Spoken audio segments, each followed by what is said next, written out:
Hi, welcome to perfectly delicious. இன்றைக்கி நாம் பார்க்க போகிற டிஷ் அச்சு முறுக்கு.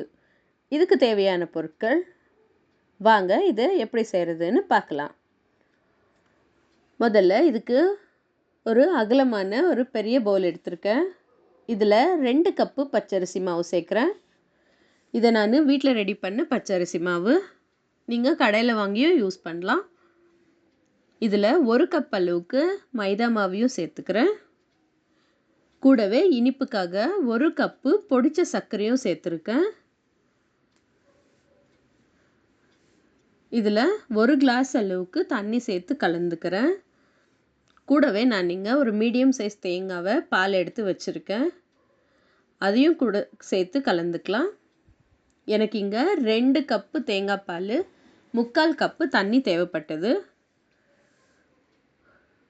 நீங்கள் உங்களுக்கு தேவையான அளவுக்கு கொஞ்சம் கொஞ்சமாக சேர்த்து கலந்துக்குங்க.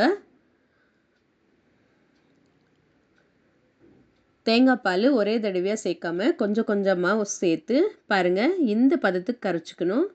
கடைசியாக இதில் 1 டேபிள் ஸ்பூன் கருப்பு எள்ளையும் சேர்த்துக்கிறேன்.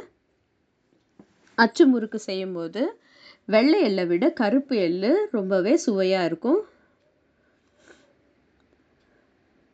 இப்போது எண்ணெயை சூடு பண்ணி வச்சுருக்கேன். இதில் அச்சு முறுக்குக்கு பாருங்கள், இப்படி ஒரு அச்சு எடுத்து எண்ணெயில் வச்சு கொஞ்ச நேரம் இது சூடு பண்ணிக்கணும். இப்போ நம்ம ரெடி பண்ணி வச்சுருக்கிற மாவில் இதை கொஞ்சமாக இப்படி டிப் பண்ணி எடுக்கணும். அச்சு சூடாக இருந்தால் தான் மாவு அதில் ஒட்டும். நீங்கள் இங்கே பார்த்தீங்கன்னா தெரியும், உடனே அதை எண்ணெயில் வச்சு லேசாக இப்படி ஷேக் பண்ணினா பாருங்கள், நம்ம சூப்பரான அச்சு முறுக்கு இங்கே எண்ணெயில் வெந்துட்டுருக்கு. இப்படி ஒன்று செய்யும்போது ஒரு 30 செகண்டுக்கு இதை சூடு பண்ணால் தான் மாவு அச்சில் பிடிக்கும். பார்த்தீங்களா, நம்ம சூப்பரான சுவையான அச்சு முறுக்கு ரெடி ஆயிடுச்சு.